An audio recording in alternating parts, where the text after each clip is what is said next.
welcome to this week's Who the Folk podcast. I'm Lonnie Goldsmith, the editor of TCG Folk. This week I talk with Sean Aronson, the play-by-play voice of the St. Paul Saints. We talk about how he got a start in baseball, what brought him to the Saints, and about that time his family put out an APB on him on this week's Who the Folk podcast.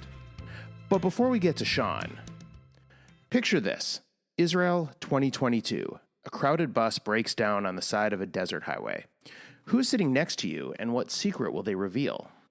The newest podcast from Unpacked, Homeland, 10 Stories, 1 Israel, will keep you on the edge of your seat as each passenger's story unfolds. Meet the Russian immigrant who escaped the Soviet Union and the Jerusalem native whose family traces back more than 400 years.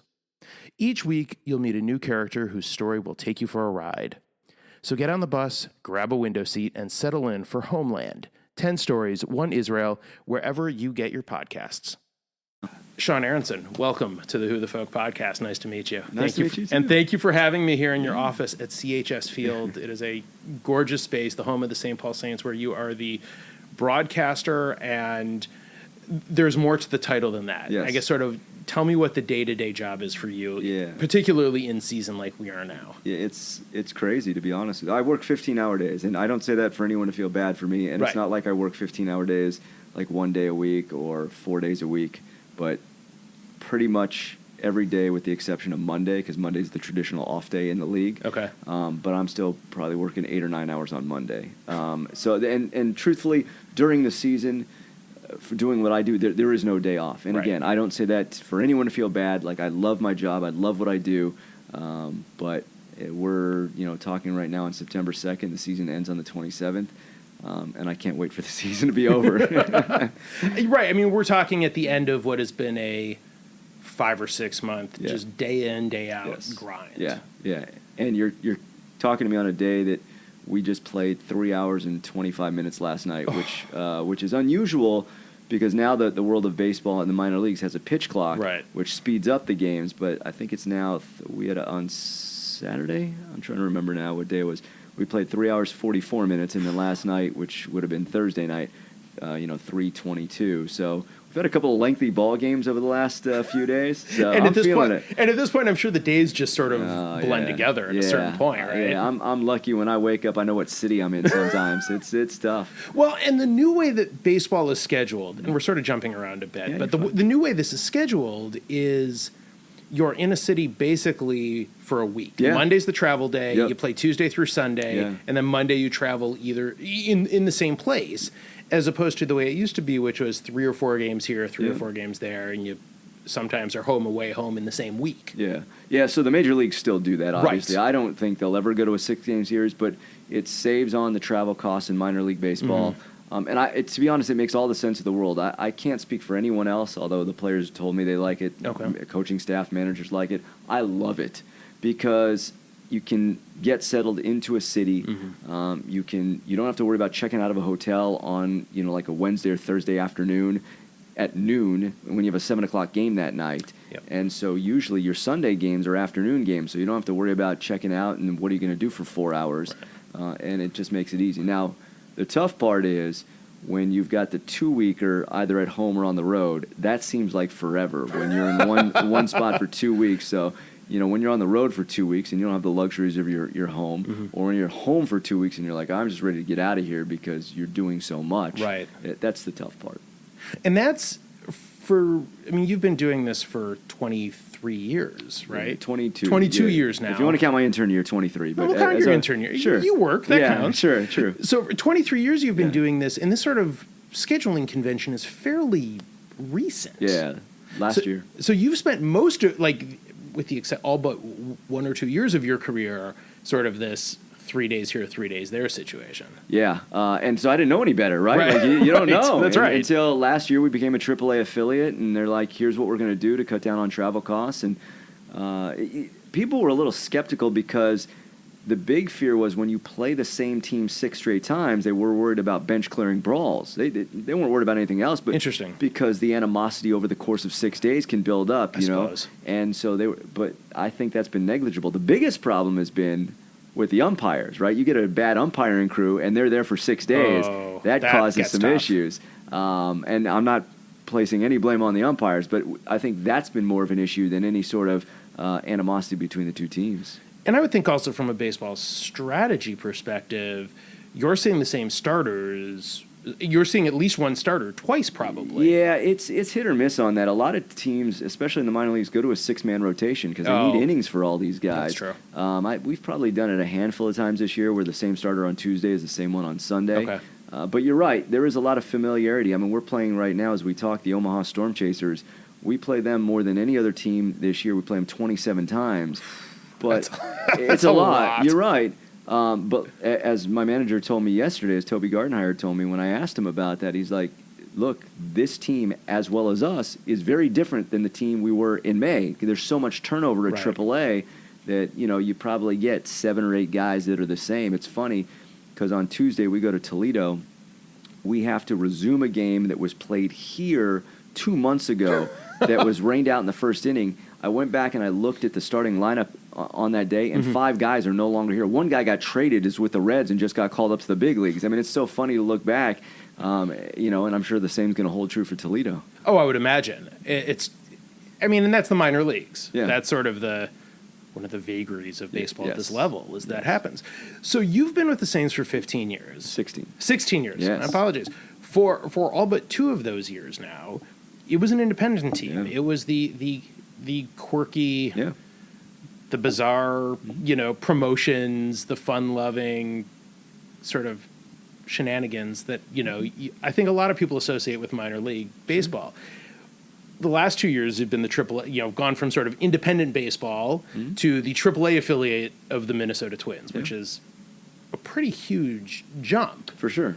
In that, how has it been these last couple of years being under the auspices of a major league franchise? Yeah, look, the big thing was we didn't want to lose our identity. And the Twins said as much in the press conference that started this off, that they wanted to make sure we didn't change who we were. As a matter of fact, they encouraged for us to be, the crazy and the wacky that everybody, has grown to love since 1993. And I think we've done a fairly good job at that. Look, you're still under the umbrella of Major League Baseball. Forget about the Twins. The Twins have not told us we can or can't do anything, but Major League Baseball will step in from time to time and be like, nope, sorry, cannot do that. And on top of that, you have to run every promotion by Major League Baseball. They have to sign off on everything that you do. Now, look, there are easy ways to get around these things, but they still have to approve everything. So it is different on that front, because for people that do not know, Major League Baseball now runs minor league baseball. That was not the case up until last year. Right. Minor league baseball is its own separate entity.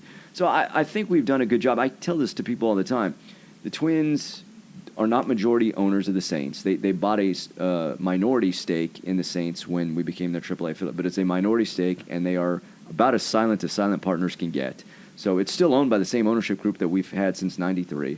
The front office is pretty much the exact same as it was last year, and since we moved into CHS Field. So the people that have come up with these crazy ideas are the same weird people that are still here. Okay. And I have not, I've got the most contact, maybe outside of our general manager, with the Twins, like, front office people, because I got to deal with their media relations folks. Sure. But otherwise, outside of them coming out to a game here, they've never stepped foot in this office. If they'll come to a game, check out, the players and stuff like that. But outside of that, they are not here at all.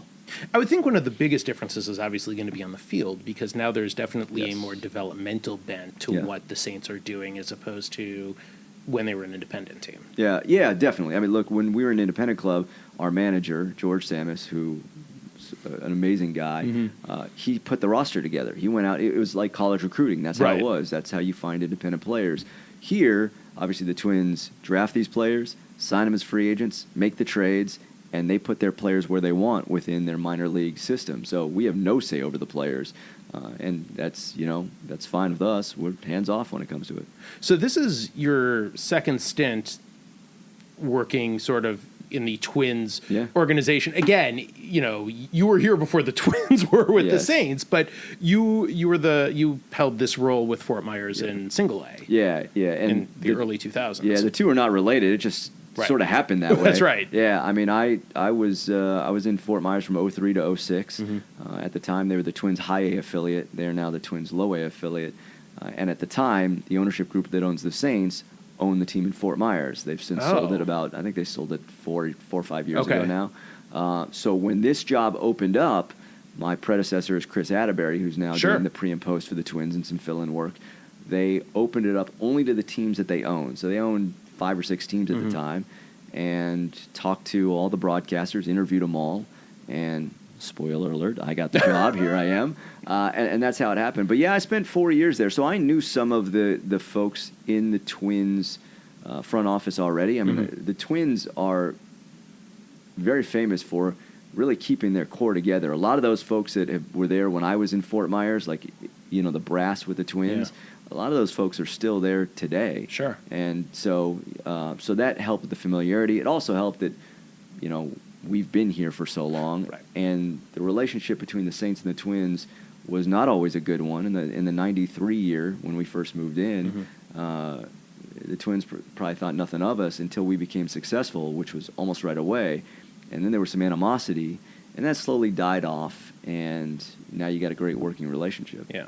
Now, I've been in the Twin Cities since 2002, but have been visiting my whole life. I have family here. So, I sort of, the Saints, I remember when they came in, they were the outdoor baseball team because the Twins had the Metrodome, which was, as somebody who's gone to baseball games there had gone there for many, many years, was just about the most stale baseball environment you could have. Yep. So the fact that you had even an independent minor league team playing outdoors was such a huge draw. Yeah, it was. Obviously, it was before my time, but I've heard enough about it, and I was around when, obviously, Target Field was built. Sure. And that changed the whole dynamic of the outdoor baseball. And Target Field hurt us, when it was built. It hurt us for 2 or 3 years. We I don't want to say we have to revamp what we did, but we had to come at it from a different angle.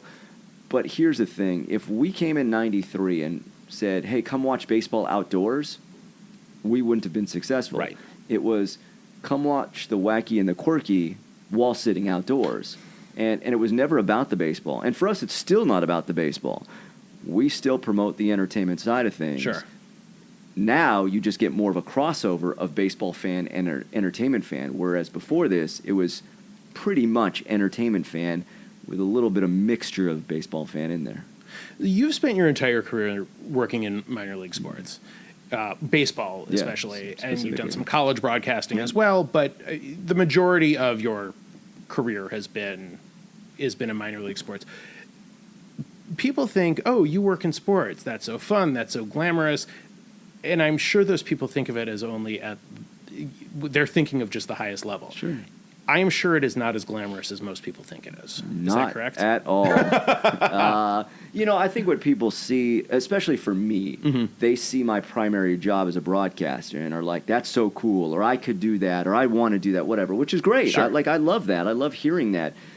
But I don't walk into this ballpark at 6:45 for a 7:07 game and put a headset on and just go. What they don't see, and this is the case for any broadcaster, is all the off-season work that you put in. I mean, forget about in-season. All the off-season prep work that you're doing to get ready for a season. I mean, I start my prep work probably 2 months out doing research on, every guy that the Twins could potentially have at AAA, every free agent that they wind up signing that could wind up playing for us. And then I start working on all the teams that we're going to play and research on their players so that I have something, ready to talk about these guys. But I say this to everybody. The day-to-day minutia of this job will kill you. And you're really selling it for folks listening. But that's the thing. Like, nobody ever sees this. And again, I don't want to come across as someone that's not grateful for what I do. I love my job. I love the broadcasting side of this job. Sure. I even enjoy at times the media relations side of this job. But I don't enjoy pulling a tarp when it rains. I don't enjoy setting up a ballpark at 3 o'clock and wiping down picnic tables that have bird poop all over them. And this is all reality. This is all what we do. Like, minor league baseball is, like, if you look at the Twins And, their media relations director, their communications director, Dustin Morse, who's incredible. Yeah. He's He's award-winning. fantastic. He's amazing. Yes. But he's got 17 people that work under him. I'm me, and that's it. Like, there's nobody else. You are those 17 other people. Yeah, so, like, but you're doing that, the work of X amount of people, while also picking up the phone and answering ticket calls. I do sales, so I do corporate and group sales as well. So you have to take care of your clients as well. And like I said, setting up while traveling on the road. So it's tough. And again, I'm not saying woe is me. Right. I'm just saying this is the reality of the job. Right. But the Zen moment for me, if you will, the reason I'm in this business is to put on that headset at 7:07 where no one can tell you what to do, where I don't have to answer to anybody, where I'm not picking up a ticket call, where I'm not, there's no fan interaction there. Right. It's just me, the game of baseball, and the viewer and the listener. And I always tell people there is no more intimate relationship than that, and that's what I appreciate about this job. In January and February, when nobody's thinking about baseball and it's minus 20 degrees, the thought of jumping on the broadcast in early April is what gets you through those cold months. Yeah. I mean, and like you can, from the right, I can see the field from where I'm sitting in your office. You can't, but like you stand up and take a look outside in January, you can see the snow piled up on the field. Yes, you There's can. Nothing pleasant about that, I'm sure. No. And again, all we do in the off season, I mean, I'll turn to the baseball mode sometime in January, but I'm still doing sales. You know how hard it is to try and sell baseball in this state in December, January, and February? It's difficult. Yes. And I'm not just talking tickets. I'm talking corporates that people can't wrap their mind around that it's eventually going to warm up. And so they're like, call me in a month, call me whatever. And that's tough. It's hard. But the one thing that I do like about being a AAA affiliate is that it's cut down on that off season. The off season is much shorter now than it used to be. And now, next season starts March 31st. So it starts even earlier than it does. This it really? Year. Yes, we open up in Toledo on March 31st. That is... They couldn't send us to a tropical place like Jacksonville or Nashville. We're going to Toledo, Ohio. I am from Detroit. Yep. I am still a Tigers fan. I know the climate in that neighborhood. I mean, Toledo is 45 minutes from Detroit, give or take. Yep. It is not great that time of year. No. I have been to many a season opener at Tiger Stadium where it was snowing. Yeah. And it was not pleasant out. No, and we're home April the 4th, so our home game is April the 4th. So, and we got a taste of April baseball this year. We've never played in April. Really? Yeah, we always started in mid-May. Wow. And so even last year when we were first year of AAA, they cut off the first month. Well, last year was also sort of still coming out of COVID. But that's to a the thing. degree, We were originally scheduled to start in April, but they pushed everything back a month because of that. So last year we started in May, and here we are this year in April, and we found out real fast that it is not the same at all. No. So no, April baseball and May baseball are very different things. It's tough. It's tough to draw. Sure. It really, it's difficult to draw. I bet. So, it's one of those things we've got to figure it out. So what's the biggest challenge do you see of being a sports broadcaster in this day and age where there are so many options and they're all literally in your hand all the time with a phone or a tablet or something like that? How do you attack that as a broadcaster? Yeah, I mean, I think that the bigger question that you're perhaps asking is how do you set yourself apart from anybody that wants to jump on a microphone and do their thing? I like that question. Let's pretend that was it. Look, because to me, my job is my job. It doesn't change just because you can be a broadcaster or I can be a broadcaster. When I put on the headset at night, my goal is always the same. It's to paint a picture, tell a story, and weave the backgrounds and the stories of these players into a broadcast. But my ultimate goal is not to work for the St. Paul Saints. I love it here. They treat me exceptionally well. Yeah. But anyone in this office will tell you that my goal is to be a major league broadcaster. And so how do you separate yourself from everybody else that's out there that want the same job? Look, if Corey Provis left tomorrow, the Twins would get 200, resumes and demos to take his job as the radio broadcaster. I think you're underselling, but yes, yeah, probably, yes. But that's what it is. Let's put it this way. 200 qualified people. Yes. And so you've got to be able to separate yourself from those people. And that's the hard thing. And you start to question yourself when you've been around this long and you haven't gotten a sniff. Am I good enough to be a major league broadcaster? I think I'm good enough to be where I'm at right now, even though I didn't, quote-unquote, earn my way to be a AAA broadcaster. My big joke now is, if you want to become a AAA broadcaster, wait around for 20 years and have someone pay millions of dollars, and you too can become a AAA broadcaster. That's how it happened for me. I wasn't hired to be a AAA broadcaster, but here I am. So I've got to make the most of this opportunity in the backyard of now where the Twins are going to tune into more broadcasts than they ever have. And how can I utilize that if Provis goes down, I don't think they'd ever put me on TV, but if Dick Bramer went down or if they needed someone in an absolute pinch, would they call on me to slide me over? And so that has to be my initial goal. Right. But certainly understand your point, but yes, you didn't, quote unquote, earn your way to AAA, but you're certainly good enough that they've kept you. Yeah. So, I mean, you've got that going for you. Look, I'm not a total schlub on the air. I mean, I'm not, but I was told this my intern year in Colorado Springs. Dan Karcher, who was the longtime voice of the Colorado Springs Sky Sox at the time, the AAA affiliate of the Rockies. Mm-hmm.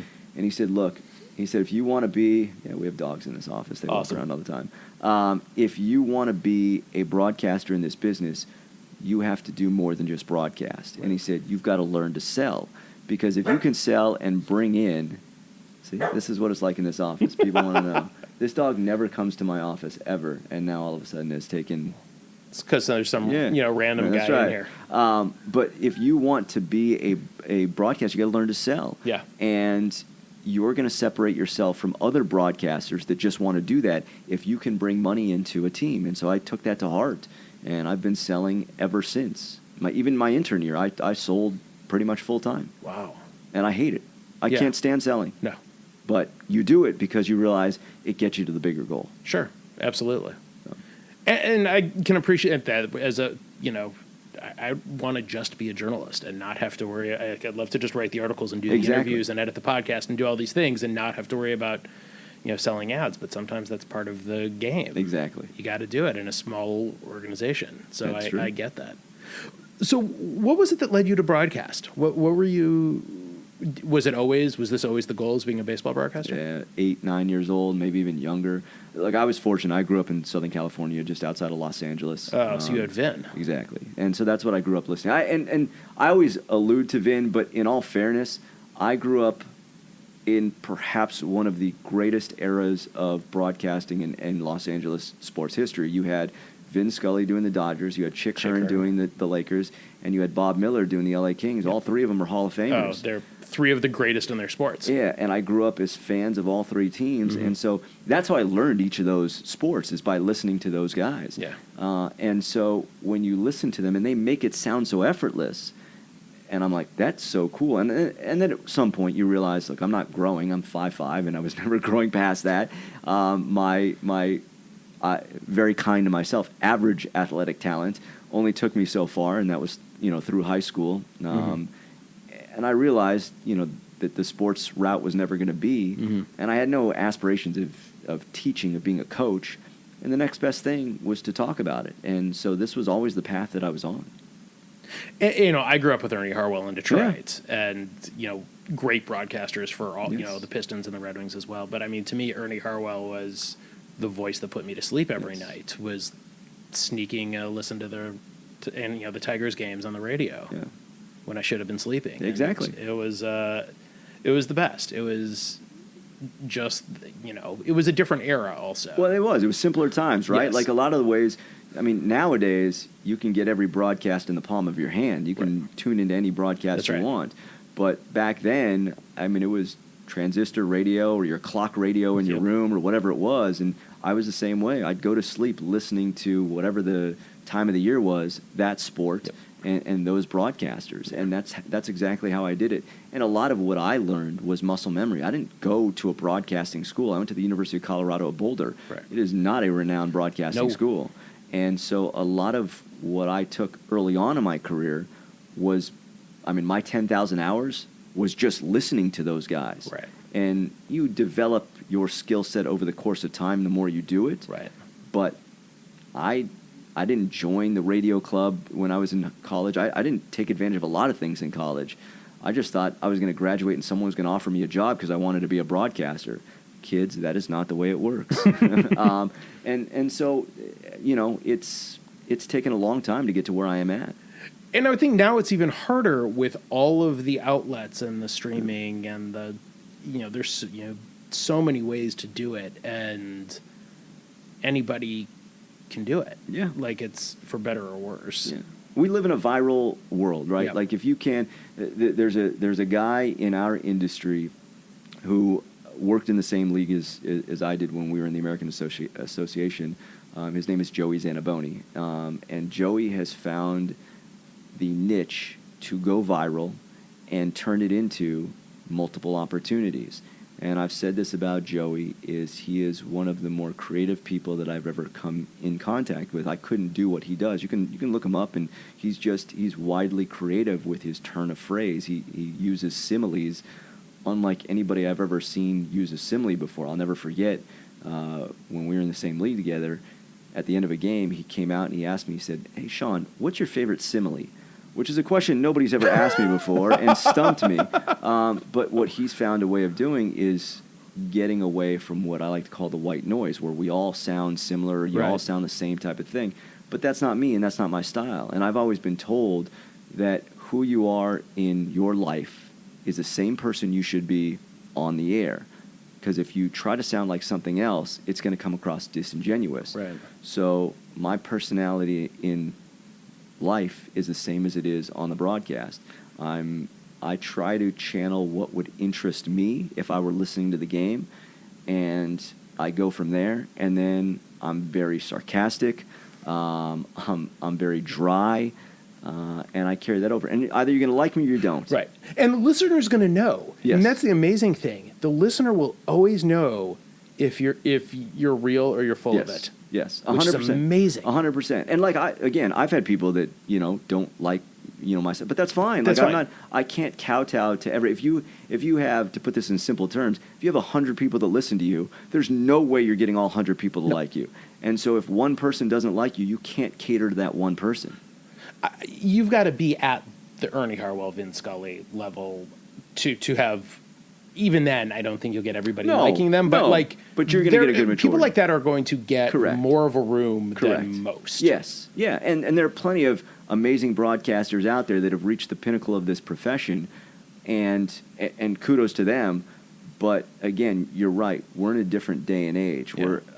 You hate to say never, but are we going to get a Vin Scully or Ernie Harwell again? I mean, that's so hard because a lot of these guys don't want to stick with their teams for that long. Right. The great thing is about some of these guys, they were there forever. I mean, now everybody wants to be national, and that's the big. Look, I'm a big fan of Joe Buck, but there is no more divisive broadcaster than Joe Buck. You either love the guy or hate the guy, and I mean hate the guy, and it's amazing to me those people that don't like him.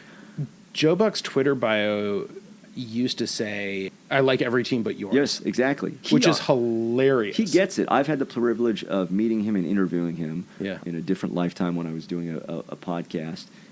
One of the nicest guys around, and he understands himself. He gets where he is in the hierarchy of things. But here's a guy that's been widely successful. And I asked him straight up, I was like, "Do you go to therapy because of all the negativity you hear?" And he says, "Yes. It's the only thing that helps me." Mm-hmm. And, I mean, it was a very raw, admittance that he goes to therapy, which, again, people don't understand that athletes, broadcasters, any of these people that you watch are real people. Right. And you can not like someone, that's fine, but the vitriol that people throw at others is just, it's unbelievable to me. Yeah. I was having a sort of Twitter conversation with somebody who had become friendly with and talked to before for a different podcast, who wrote a book who co-authored a book on the toxicity of hockey. Yeah. And hockey fans and the gatekeeping that goes on. And, there is a broadcaster for ESPN who is a female who is who openly said how much just misogynistic, hateful messages she's gotten. My response to this was, she's not my cup of tea as a broadcaster. Like, doing play-by-play. as a, in between the benches, I think she's fine as a reporter down there. It's not my thing as a play-by-play, but that's fine. No, but not everybody is, like, as you said, not everybody is going to be for everybody. But to, like, be misogynistic and horrible about it, like, you could just not say anything. Like, that would be okay, too. Yeah, I know that's not how that works. Now, it's naive of me to suggest that it might be. Yeah, I think most people out there can agree social media is a cesspool. It really is. Not that there aren't good things about it, but it is turned into a cesspool. I am very passive on social media. And the only reason I jumped on social media about 5 or 6 years ago is because I started a podcast and I was like, all right, I've got to promote this thing. But that was it. Yeah. And I am very passive on it because, A, I don't want anyone to misinterpret my sarcasm. B, I don't want to get into any back and forth. And I'm the type of person that, like, if you come after me, I'm going to come after you, and it's just a bad combination. So I won't do it. I don't want to feed into that. Mm-hmm. And that's it.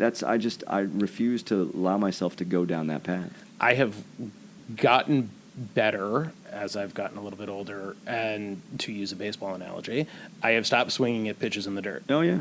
Yeah. That come with some of the negative comments. Yeah. It is really hard because you take a lot of that stuff personally, and it gets really hard to avoid it at times. Yeah. Like, I'm all open to intellectual human discussions. Absolutely. But people on there don't want to do that. And that's part of the problem is that there are a lot of people out there that just want to troll, right? They want to get that reaction. Now they've done that, and great. But it's... You don't know who's on the other side of things. That's right. Because it would be very different if they sat in front of you. Like, I'm all for people that have different views and values than I do. I have no problem talking to those people. Right. I have family members that have different values than I do. That's right. And we disagree on a lot of things politically and everything else. But at least I can have an intellectual discussion with them. You can't do that with someone on the other side of a keyboard. You just can't do it. No. But I believe that having different views makes us a better society and makes people better and more well-rounded.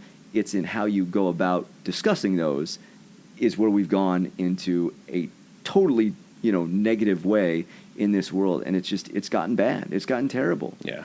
So. Well, we're going to end things on a totally different non-baseball, totally lighter note that will hopefully end on a slightly happier note than that little turn. What is your favorite Jewish food? That's a great question. I'm a fan of a good potato latke, honestly. I'm a fan of that. But there's a few. Well, first of all, take me to any great Jewish deli, and I'm all set. Like, I could. You're fine. I'd be great. Okay. I mean, I haven't traveled to New York very often, but I did go to Katz's Deli when I was out there the one time. It was phenomenal. There's a great Jewish deli in Indianapolis where we travel. It's phenomenal. Really? Shapiro's. Okay. And about half our staff came to a weekend series in Indianapolis this year. And I said, I want to take you guys to a place I go probably 5 of the 6 days that I'm here. And to see, I think there were 10 people. Yeah. All non-Jews. Yeah. And to see how happy it made them to eat pastrami on rye, or I bought everyone a black and white cookie, or like it made me happy just to see that and give them a little taste of what it's like. Yeah. I'm actually a fan of gefilte fish, which a lot of people are not. I do enjoy gefilte fish. I don't eat it very often, right? But I actually like it. Yes. Same here. I am happier when other people either make it or defrost it or open up the jar. Yep. Either, that's fine. I don't need to have it often, but like once in a while at the holidays, that's fine with me. But have gotten gefilte fish as an answer to that before. Yeah. So that's not all that unusual. And what is your favorite Jewish holiday? Oh, man. That's a good question. I would tell you over the last 6 or 7 years, and maybe you don't get this very often, but Yom Kippur has become one of my favorite because I genuinely use it as a time of reflection. Mm-hmm. We used to have another guy in this office that was Jewish. He no longer works with us. But he gave me this idea, and I thought it was brilliant. Every Yom Kippur, he writes a reflection paper where he just sits back and writes just free form, just lets his thoughts go about things in his life in the past year and whatever it may be. And I sort of adopted that. And it's a very cleansing type of moment. Yeah. Because anybody knows, you're fasting and it's a tough day. Yeah. And there gets a point in the day where, you're not totally focused, right? I mean, you're starving, you're hungry, you can't wait, whatever. And to see where your mind goes when you're writing this, and again, I just make it a page or two. It's nothing lengthy. To me, is very. It's amazing. Can I tell you a funny Yom Kippur story? So this was 2 years ago now, and I think every Jewish person can appreciate the Jewish mother, and so. I'm probably the most Jewish person in my family, which is not saying much. The bar is not high. Okay. Both my parents were Jewish, but not, they were not practicing. Okay. My sister was not bat mitzvahed. It wasn't important to her. And so a couple of years ago, it's Yom Kippur, and the night before, so it starts at sundown, my nieces, everyone lives in California, they have a dance recital, which you could watch on your phone now. But I turn everything off, right? I make it a point, like no electronics, no nothing. And so I wasn't there to watch this. I wasn't on the text chain that my family was on. And my mom started to get worried. So she texted that night. I didn't respond. The next day she texted, and apparently either forgetting it was Yom Kippur or whatever. I don't know. So about 2 o'clock that day, and the sun sets at whatever, 6:30, 7 o'clock, cop car pulls up to my house and knocks on the door. And I look terrible because, whatever. I don't belong to a synagogue here, but I do watch services based out in New York that stream. And so I've done that. And I do that every year. And so I look terrible. My hair's a mess, whatever, And they knock on the door and they said, are you Sean? And I said, yes. And they said, well, we've gotten a call that from your family, they're very worried about you because they haven't heard from you. I said, they haven't heard from me since yesterday afternoon, and they're putting out an APB. Are you kidding me? And I just shook my head, and I said, I'm very sorry. And they're like, well, you'd be surprised how often this happens. And I said, my family lives in California. I said, it's Yom Kippur. And not that these cops knew what that meant. Sure. They had no idea what that meant. Of course not. But so last year on my social media pages, I posted, Yom Kippur's tomorrow. I'm just letting everyone know that I'm okay in case my mom wants to call the cops and check up on me. And so that's the Jewish mother, though, right? Is like very, very worried. It's been less than 24 hours. And so she called the cops from California to have them come and check on me to make sure I was still alive. That is the greatest Yom Kippur story I've ever heard. Amazing. And the most Jewish mother story as well. Yeah, all right? at the same time. It's unbelievable. Well, Sean Aronson, thank you so much for having me in your office and getting to chat, and best of luck to you and the Saints as the season comes into the final few weeks. I appreciate it, Lonnie. This has been a pleasure. Thank you. Thank you. The Who the Folk podcast is part of the Jew Folk Podcast Network, a product of Jew Folk Inc. Please subscribe, rate, and review the show wherever you get your podcasts. If you have suggestions for other podcast guests, please email them to me at editor@tcjewfolk.com. For our other shows, check out tcjewfolk.com/podcast.